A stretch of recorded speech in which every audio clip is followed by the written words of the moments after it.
See, and to link it to race, for example, which opens the door to all of the affirmative action things, and the whole attitude toward homosexuality was linked to this issue. Nevertheless, it is baloney. It's just baloney. Think about it for a minute. Just think about it. If homosexuality were genetic, over a period of 5,000 years, what would have happened to those genes? They would have gradually been eliminated in the gene pool because they don't reproduce as often. You see? So even if it were genetic, there would be fewer now than there were 1,000 years ago. Twin studies.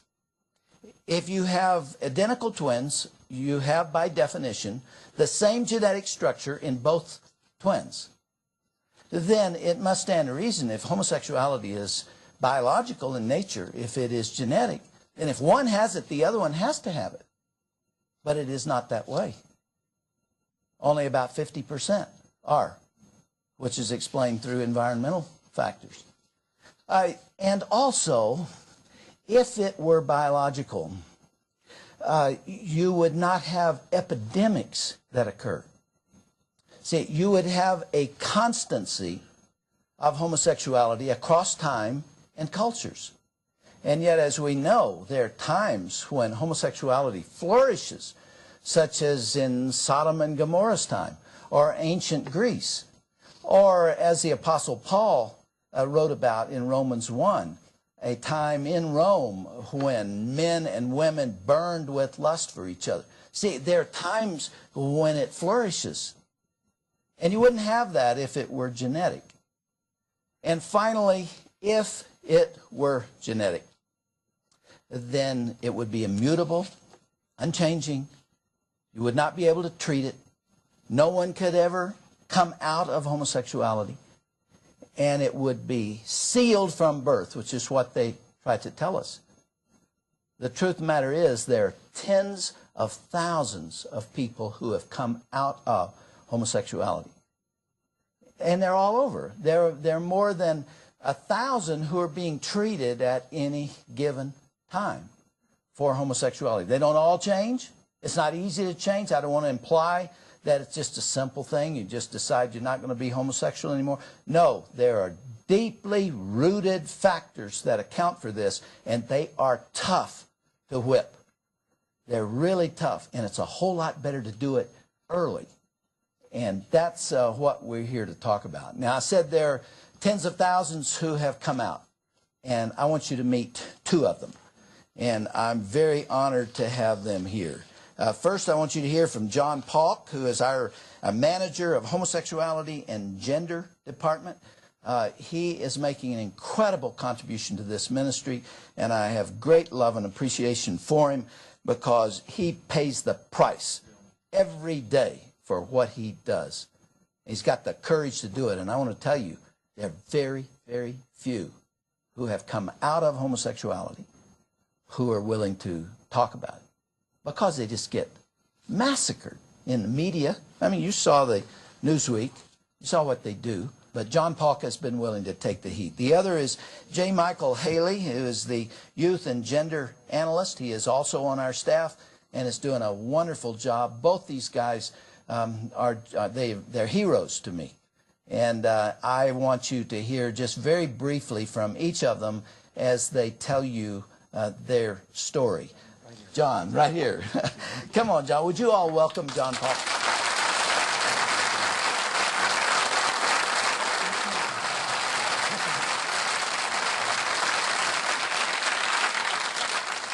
Well, thank you. It's a real honor to be here and speak to you today. And I wish that we were talking about a more pleasant subject.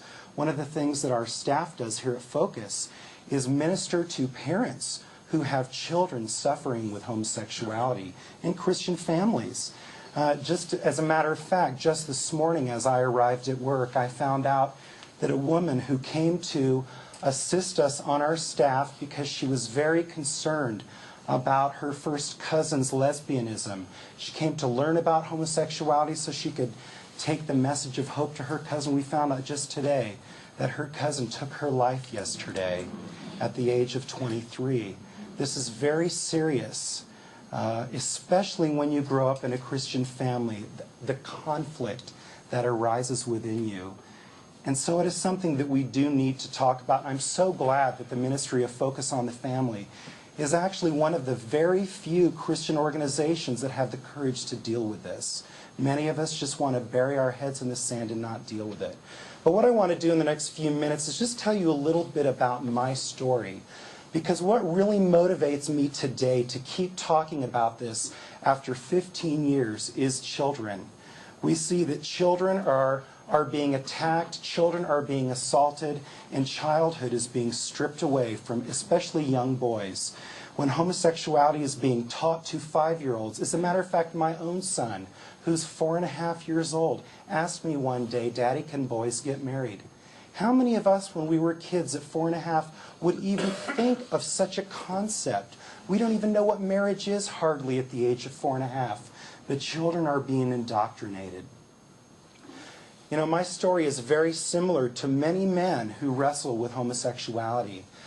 I had a tremendous sense of insecurity when I was growing up. My parents got married very young.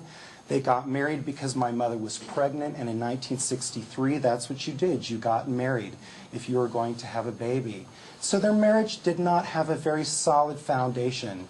And by the time I was 5 years old, my parents had divorced. The combination of my parents' marriage really set me up for a lot of emotional problems.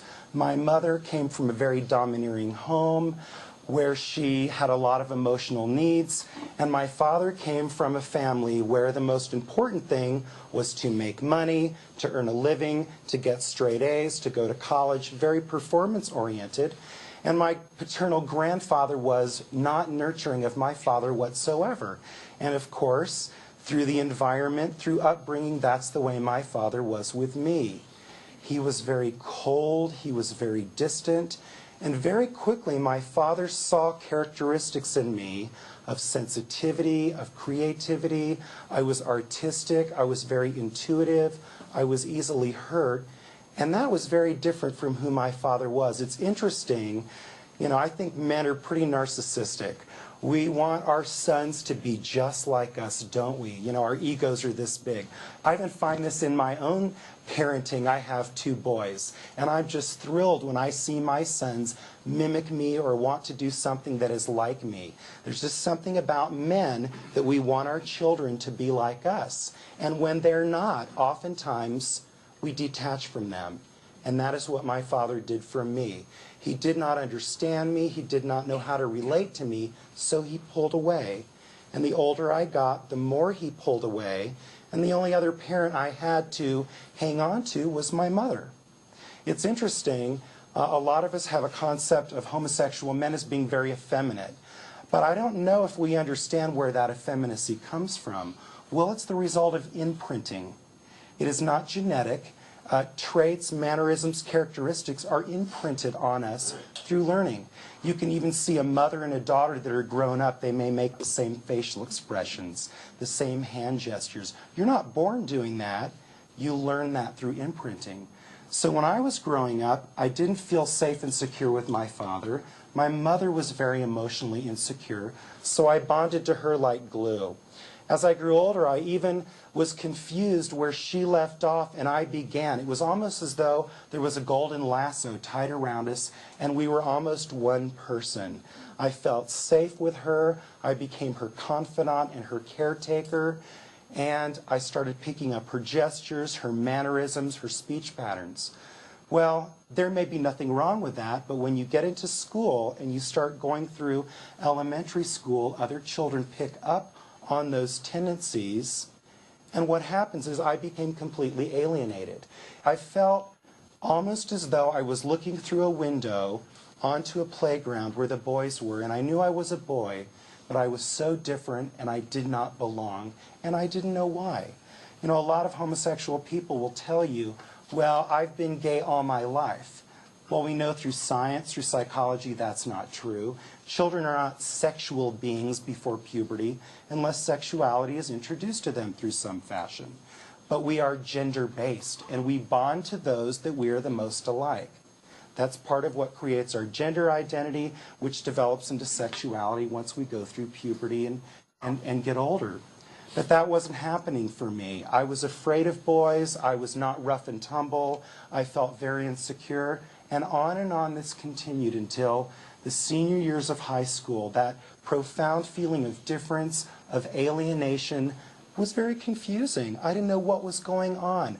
I had a dream in the back of my mind of growing up, getting married, having a family, just like everybody else. But also by the time I was a senior in high school, my mother and father both had been divorced and married 3 times to other people. So I had a tremendous insecurity that men would always walk out. So on my 18th birthday, a group of friends took me to a gay bar and I was seduced into homosexuality. And I say seduced into it because it was very fearful for me, but as I look back, I felt there were no other options. You know, often we say that homosexuality is a choice. And I think that's partially right, but partially wrong. As people are developing, they do not choose their feelings. As a matter of fact, many try to reject these feelings, especially if they grow up with Christian values. They try to reject them, they know they're wrong, they put them off. Now that wasn't my case, but who wants to feel different from everybody else? At the same time, you know there is something innately wrong about this kind of behavior. And so we know there is a conflict. But I felt I had no choice. I was ushered into homosexuality, and as time went by and years ensued, I became very addicted to this way of life. I just spiraled down into behaviors that would never even be appropriate for me to mention to you.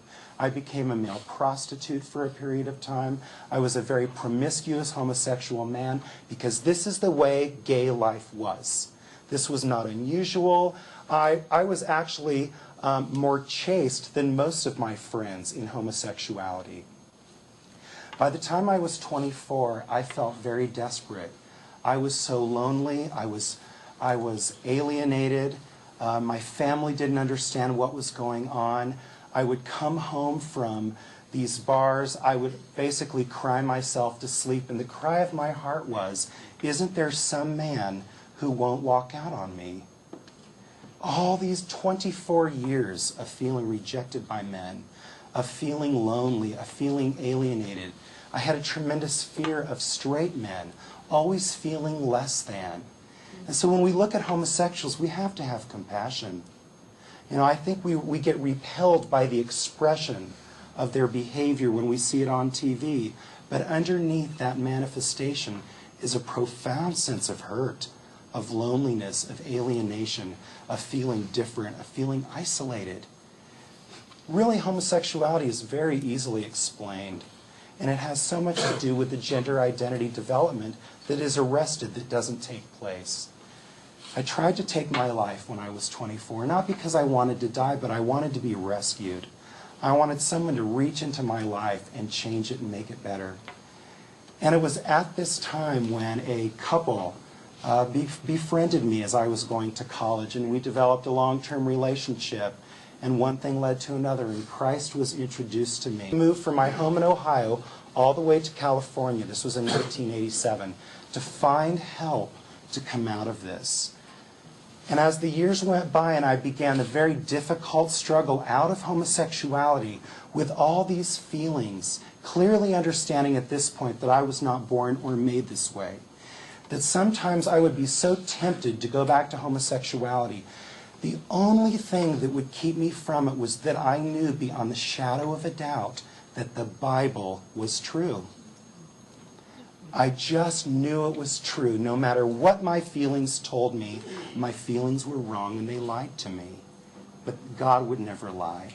And I knew if I just hung on and worked through this pain, that things would change. Well, they did.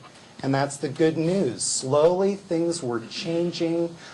I was becoming a whole man. I was befriended by many of the men in our church. I was feeling as a whole person. And finally, when I would look at women, I didn't feel like I was one of them, but I felt different from them. It was this wall that was between us that I wanted to break through. And, you know, I have the unique opportunity of going through puberty at the age of 29.